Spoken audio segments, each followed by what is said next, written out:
Olá pessoal, tudo bem? Aqui quem fala é o professor Balto Fernandes e nós vamos hoje resolver a lista 2.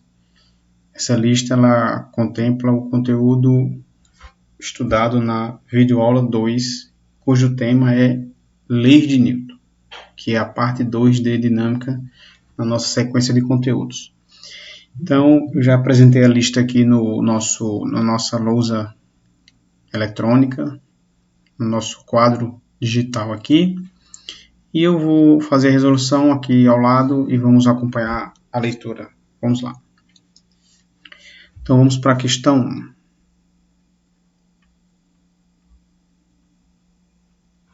Vamos lá. Acompanhe comigo.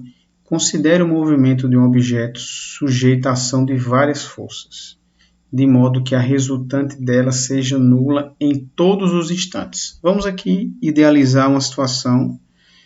Vamos imaginar aqui uma superfície, um objeto sobre essa superfície, ok?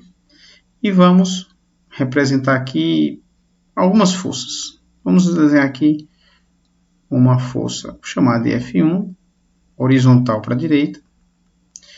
Vamos supor que tem uma força aqui F2, horizontal para a esquerda. Vamos representar aqui uma força vertical para baixo. E vamos representar aqui uma força vertical para cima. Vou chamar de F4. Esse P que eu representei aqui poderia ser uma força, poderia ser F3. Pronto, eu chamei de P, que é muito comum a gente representar a força peso como sendo um vetor vertical para baixo. Pois bem, então, como tem várias forças, 4 já representa várias forças. Porém, pessoal, segundo o problema, a força resultante que age em todos os instantes é zero. Isso implica dizer que a aceleração é igual a zero e como o corpo está em movimento, esse movimento vai ser o movimento retilíneo uniforme. Bem, então, de acordo com a primeira lei de Newton, se a força resultante é zero, um objeto tende a permanecer em repouso ou tende a permanecer em movimento uniforme, a não ser que a força resultante seja diferente de zero. Mas nesse caso é zero, então, se o objeto está em movimento, ele continua em movimento.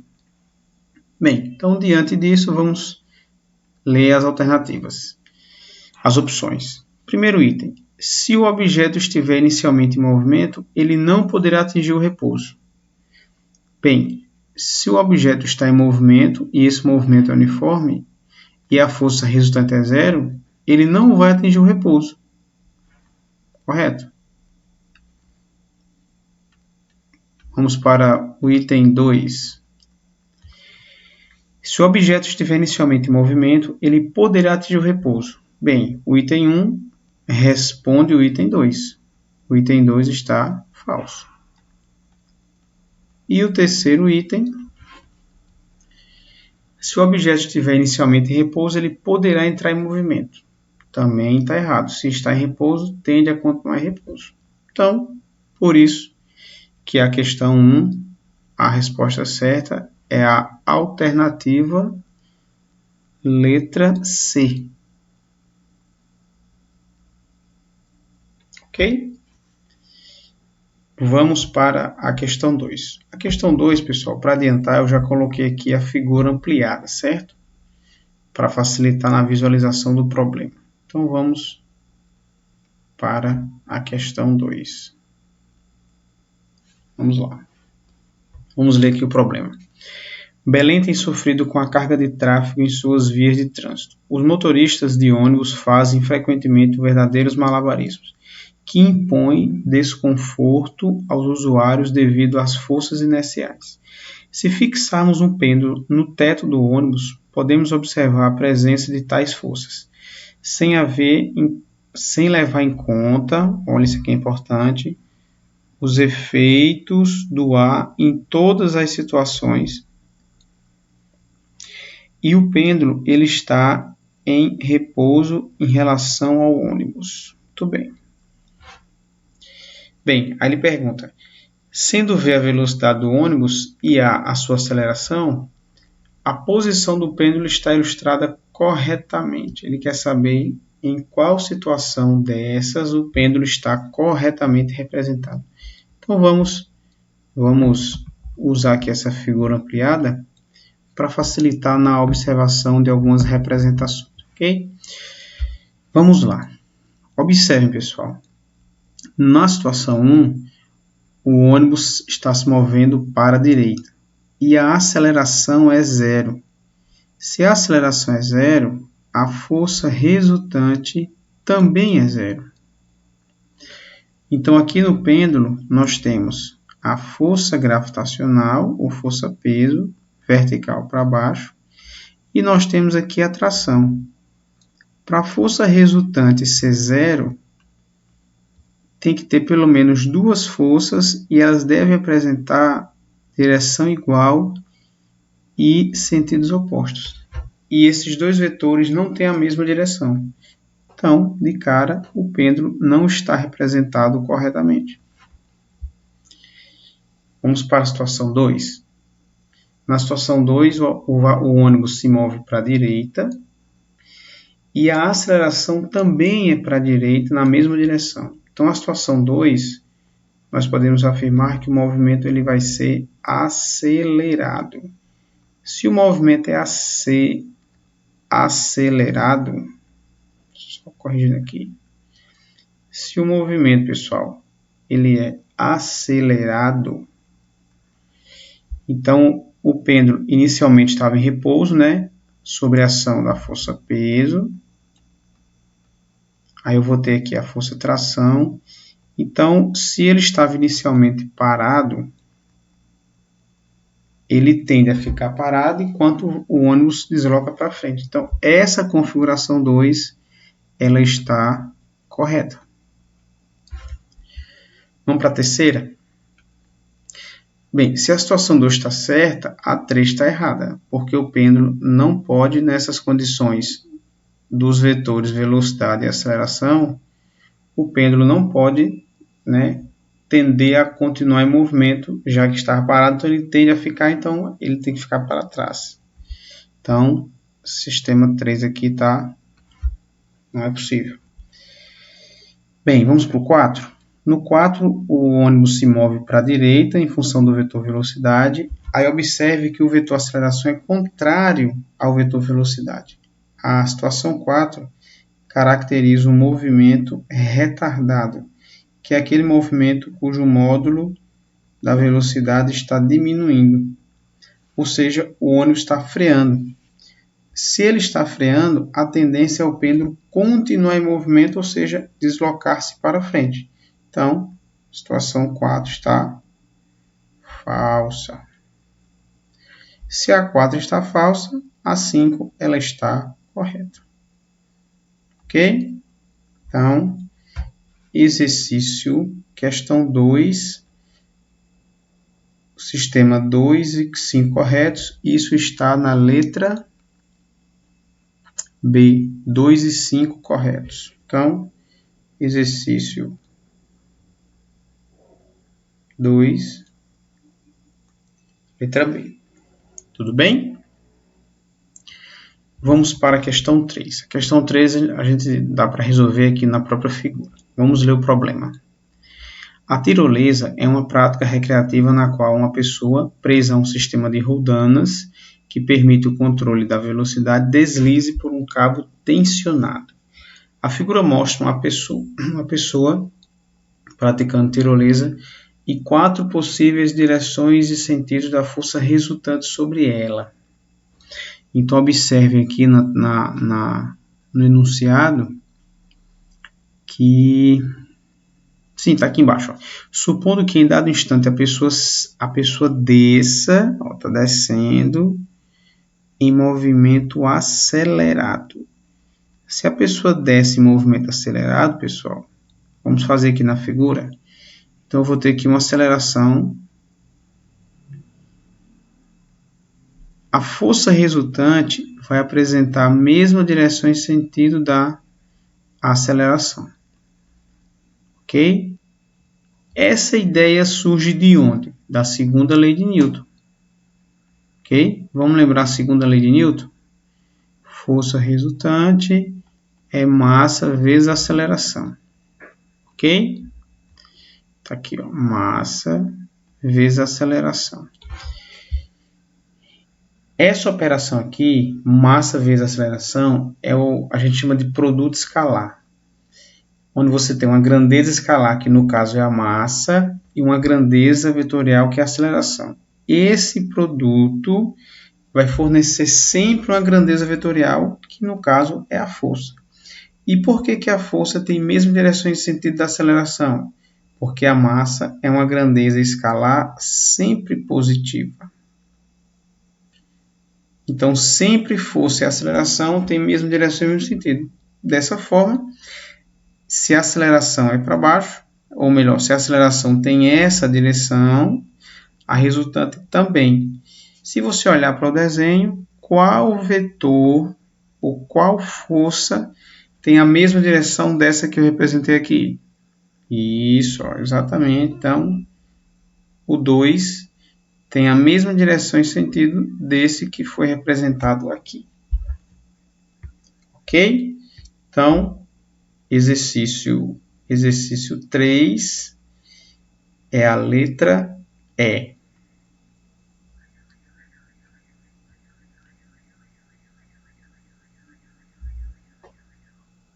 A resposta é correta. Vamos para a próxima.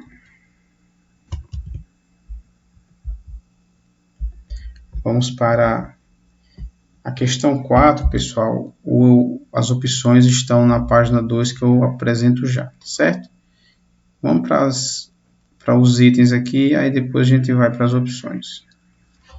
Vamos lá, acompanhe comigo. Analise as proposições com relação às leis de Newton. Item 1.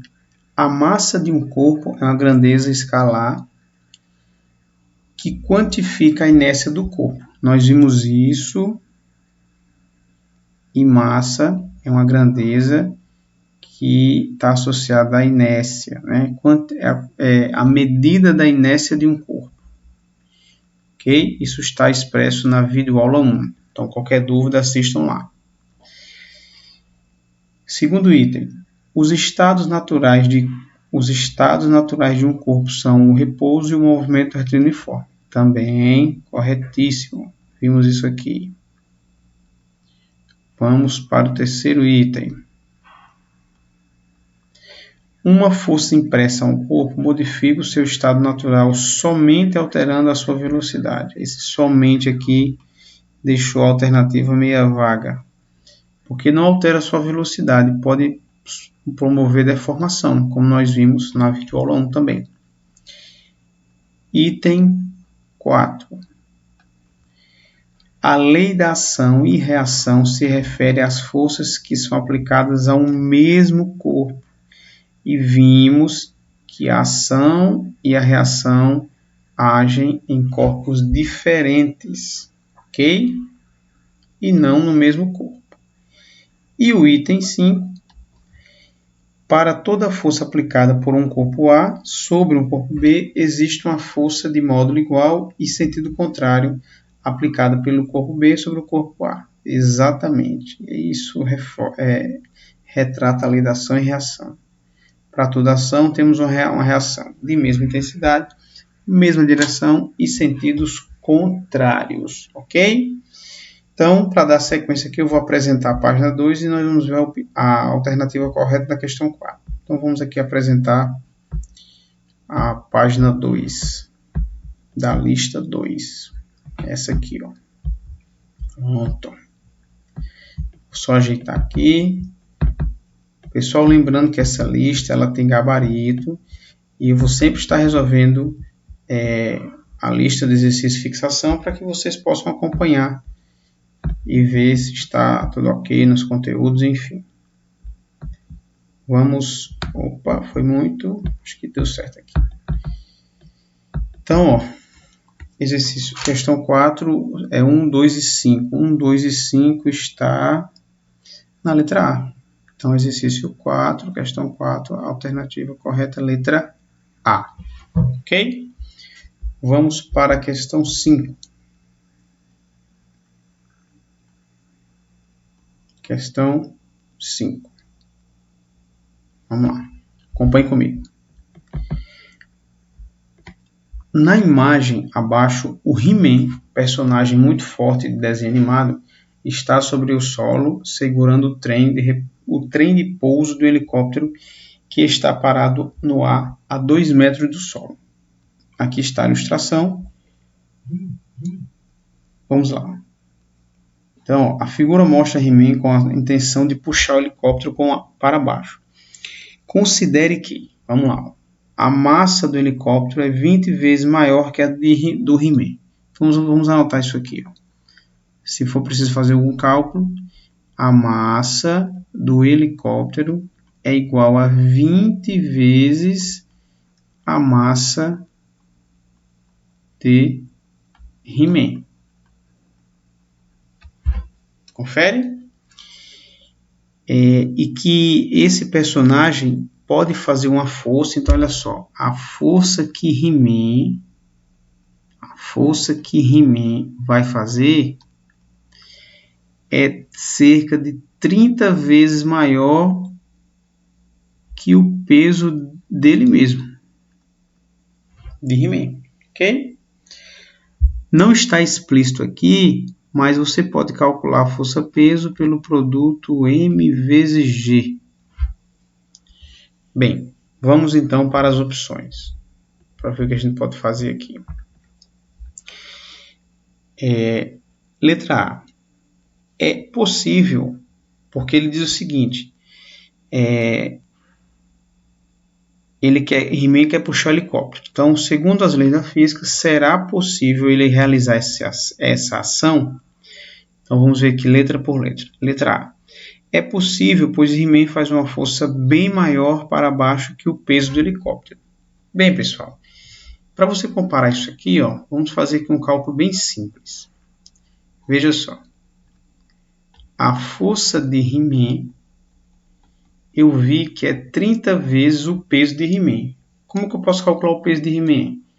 É a massa de He-Man vezes a gravidade. Ok? Muito bem.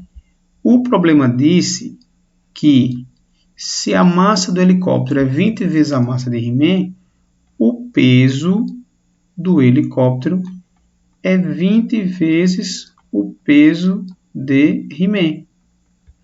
Ok? E quem é o peso de He-Man? Vai ser a massa de He-Man vezes G.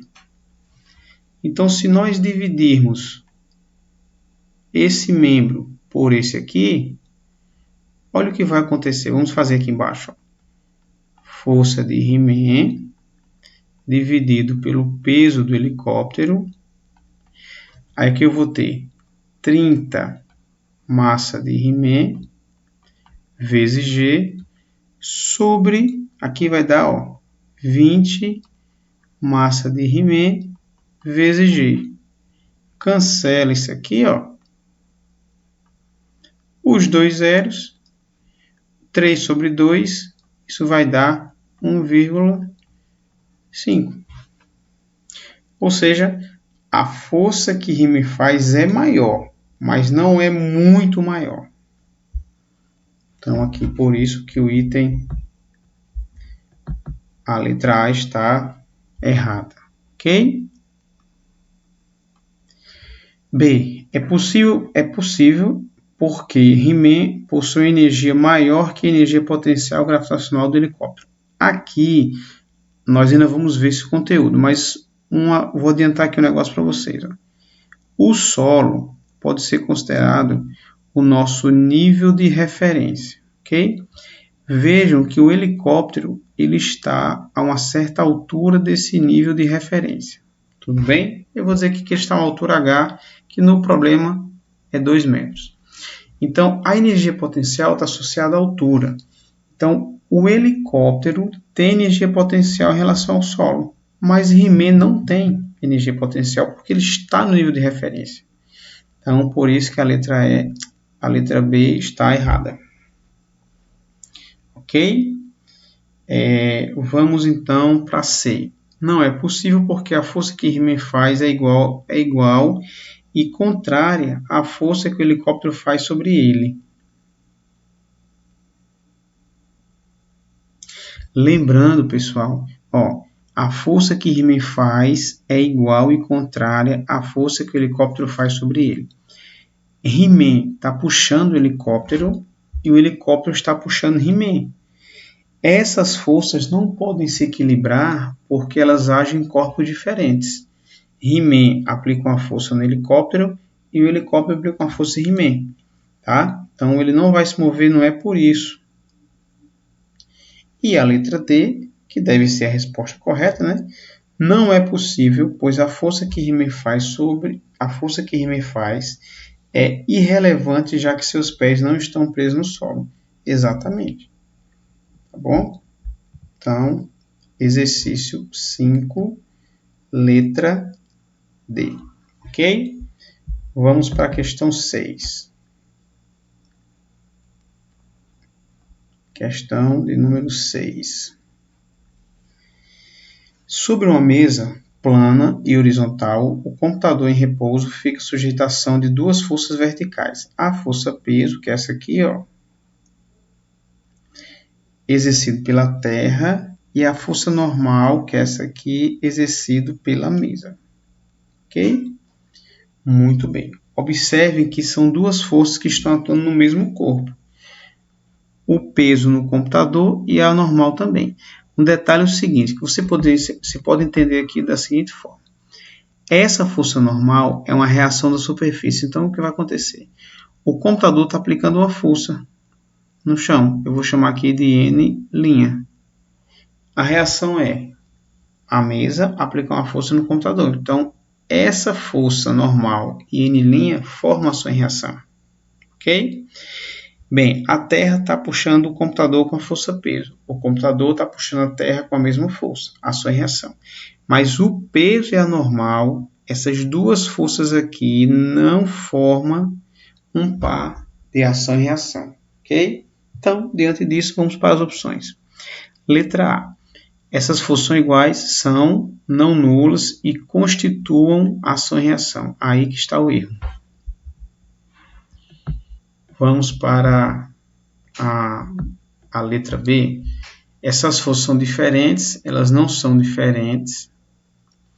C, elas são iguais, não nulas e não constituem um passo em reação. É a resposta correta.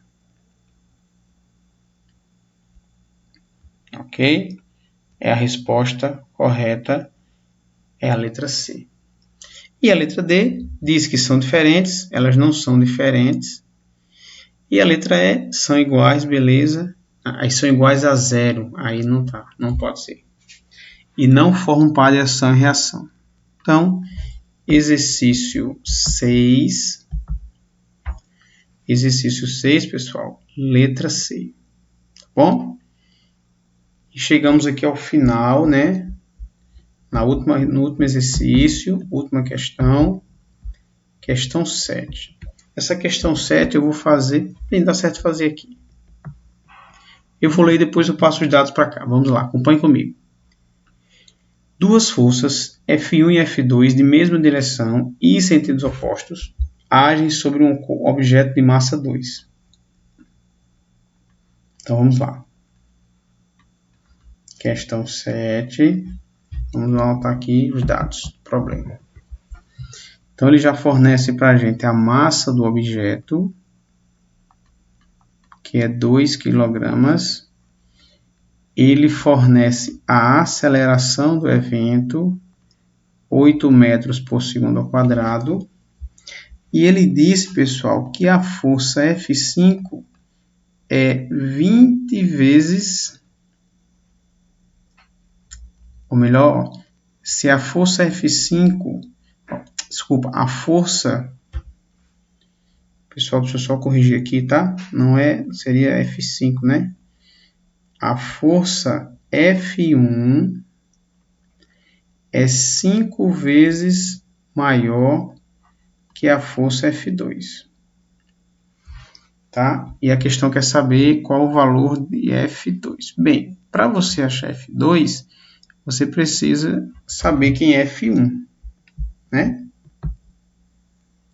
Vamos fazer um esquema? Então aqui, ó, vamos fazer um esquema. Nós temos o bloco de massa 2.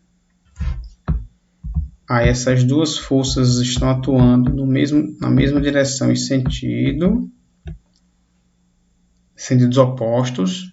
Então vamos fazer assim, ó, vamos considerar que eu tenho aqui o valor, né, ou a representação de F1 e a representação de uma força F2.